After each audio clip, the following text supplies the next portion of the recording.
Hello. I am live on Facebook today because it is International Women's Day, and it's time for all of us women to celebrate whatever that means to us, because we're all unique, we're all individuals, we're all originals, and quite frankly, I think that women are the most unbelievable creatures on earth, considering all of the things that we are capable of doing, and I just really believe that women are pretty amazing, and I'm proud to be one. That's not to say men aren't.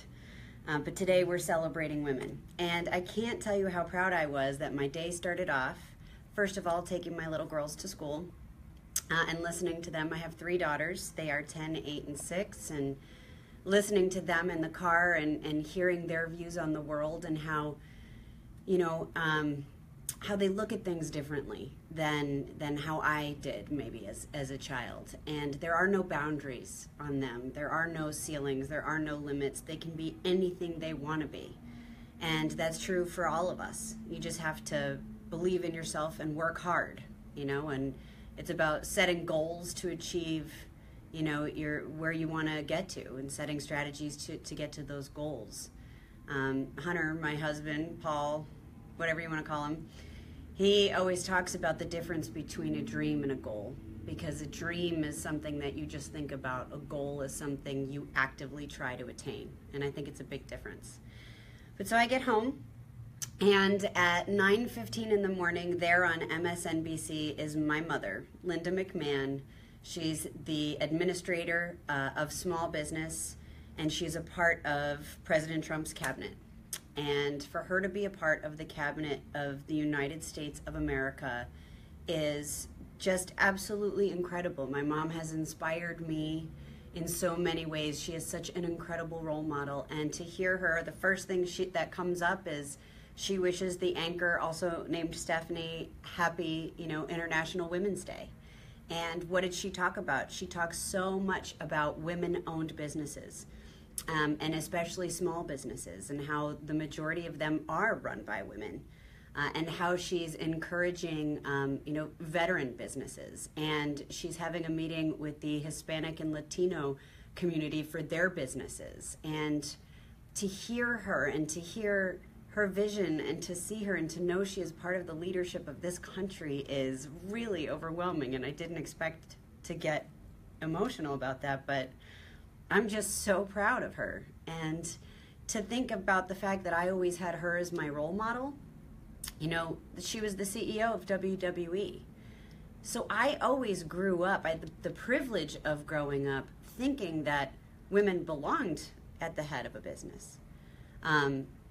Thinking that women should be CEOs and not only can be, but should be, if that's what they want to be. And I think my mom credits my grandmother for that. And my grandmother actually just turned 90 a couple weeks ago.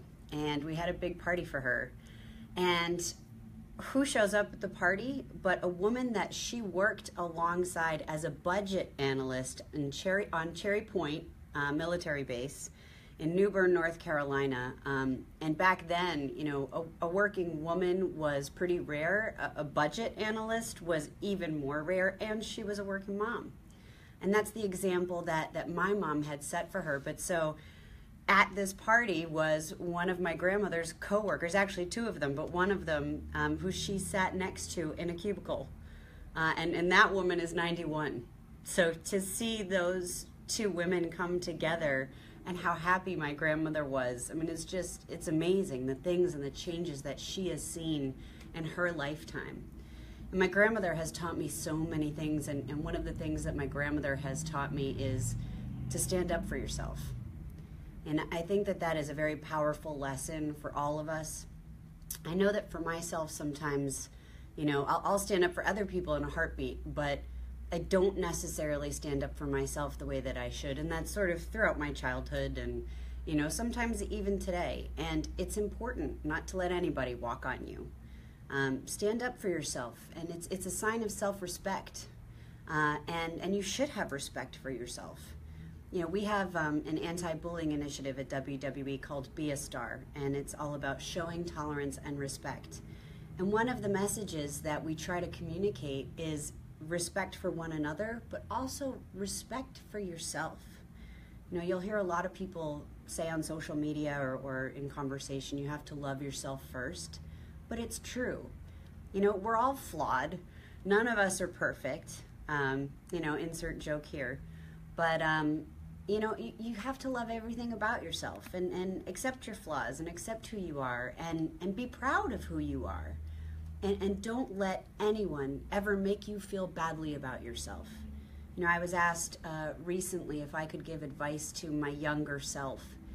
And one of the pieces of advice I would give is don't give your time and your energy to anybody that makes you feel badly about yourself, no matter who that is.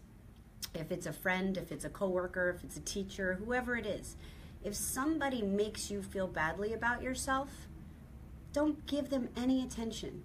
It's a waste of energy. Negativity is such a waste of energy. You need to focus on the positives. Give your time and energy to the people who make you feel good about yourself, because that's going to make you even better.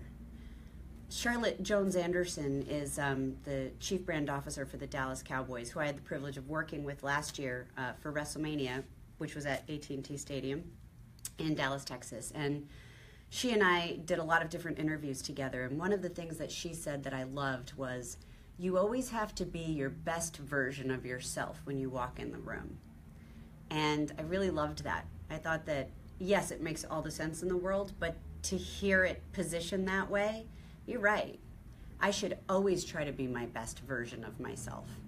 So I thought that was great advice, at least for me. I made a couple notes here to prepare for this. Eleanor Roosevelt is another woman that absolutely inspires me. She has a couple great quotes, and she lived by her example. And one of the things is, you must do the things you think you cannot do. And I think that this is tied to do one thing every day that scares you. So there I was, WrestleMania last year, which I just referenced. We broke our own attendance record. It was over 101,000 people. And I was a part of my husband, Triple H, as part of his entrance. And he was wrestling as the WWE champion in the main event for what would probably be the last time that he was competing in the main event as the champion, on the 20th anniversary of his first appearance at WrestleMania, in the event my father created. And I was there for WrestleMania 3 when we first broke the attendance record at 93,173 people, at the time that actually set the entertainment attendance record. It was subsequently broken. And then we broke our own attendance record. And to think about being a kid in that audience and now performing in front of a record-breaking audience, it was overwhelming. And suddenly I had a massive panic attack. John Cena and The Rock were in the ring. They were up right before us. And I had this whole dialogue that I had to memorize. And it was like a 2 to 3 minute speech, but it was really important part of the entrance. And suddenly I blanked. I forgot everything I was supposed to say. And I could feel my heart, beating up in my chest. I could hear my heart beating in my ears. My mouth was bone dry. I was like, oh my God, I can't do this. I can't do this.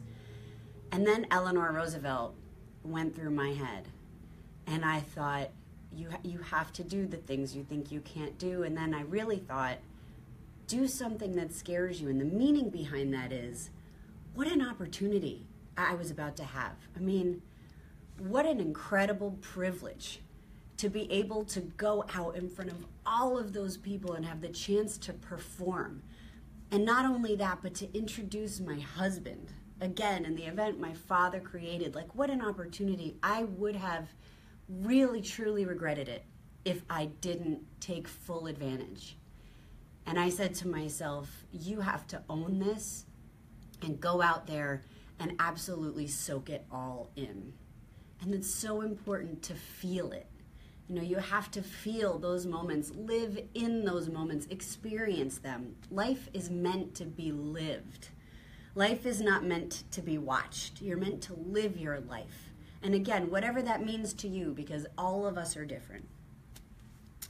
Maya Angelou, she again is another one of my heroes. And a couple of great quotes from her that have helped inform my life and my business. People will forget what you said. People will forget what you did. But people will never forget how you made them feel. And I have seen that in practice throughout my life. You know, people may not remember particular words.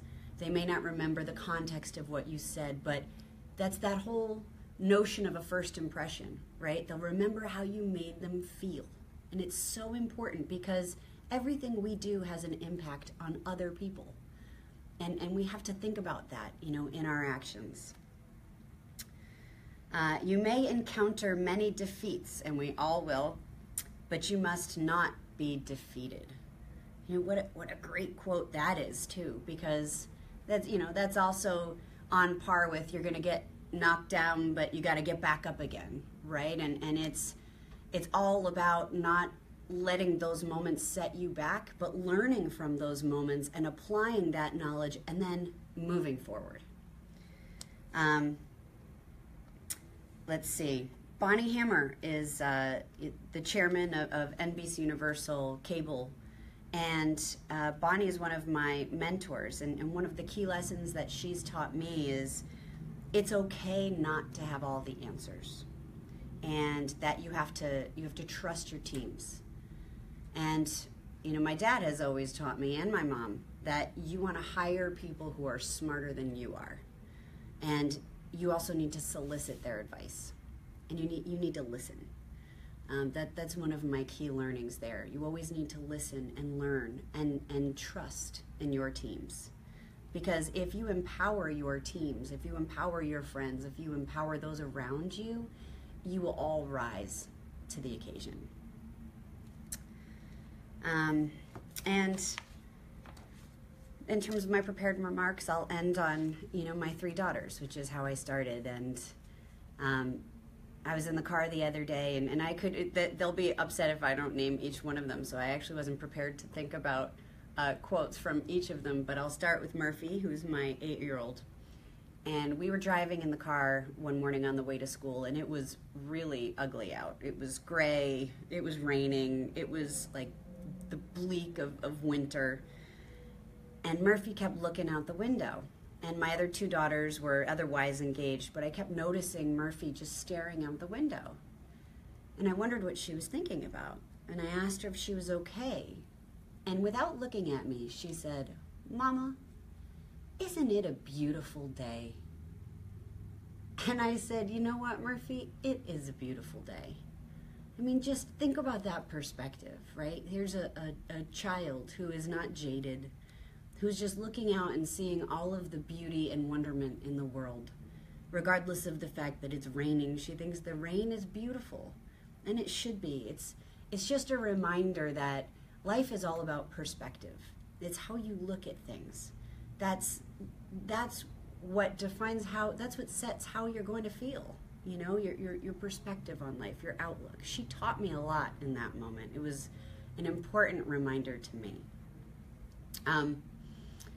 Aurora is my little mama. She is more organized than I am, and she reminds me every day about the passion for life and to never give up. Aurora is the most tenacious person I have ever met, second only to my brother. But she never gives up, ever. She fights for what she believes in and what she wants.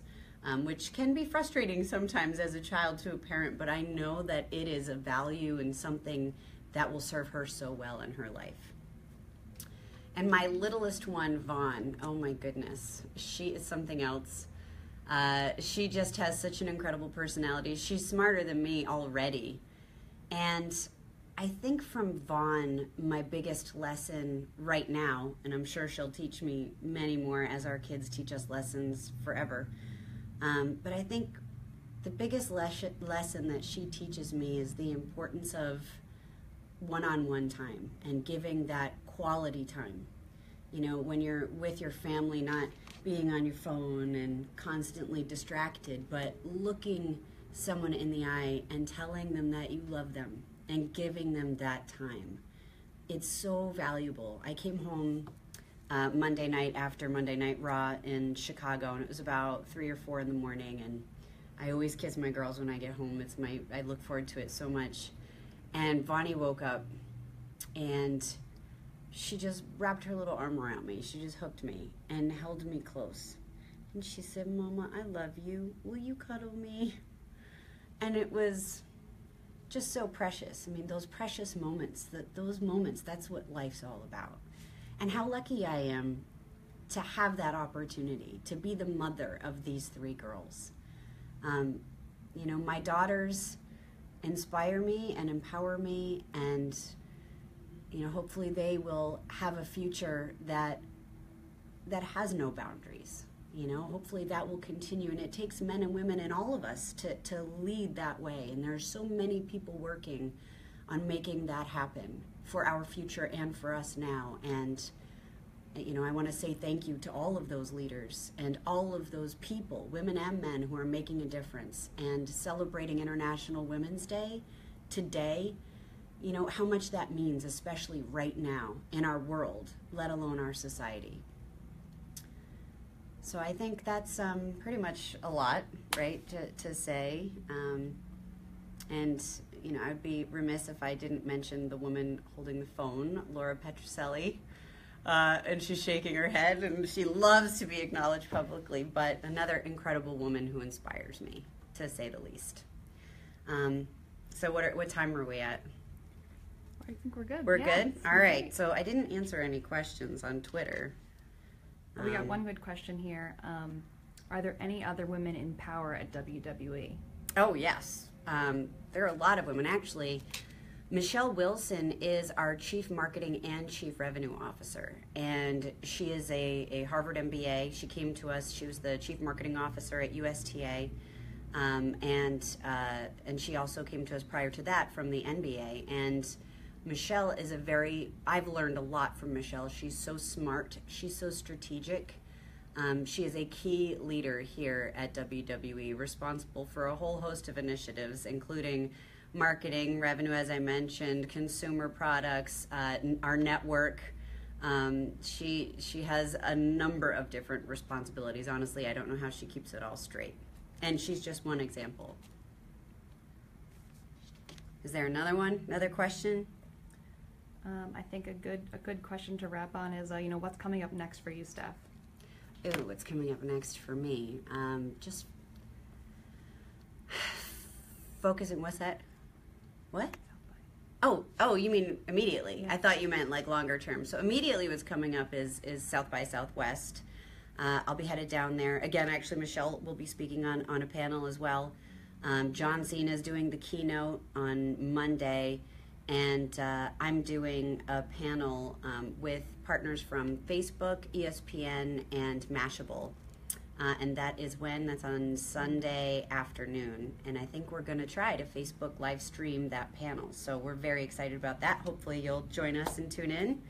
And thanks for tuning in today. And happy International Women's Day.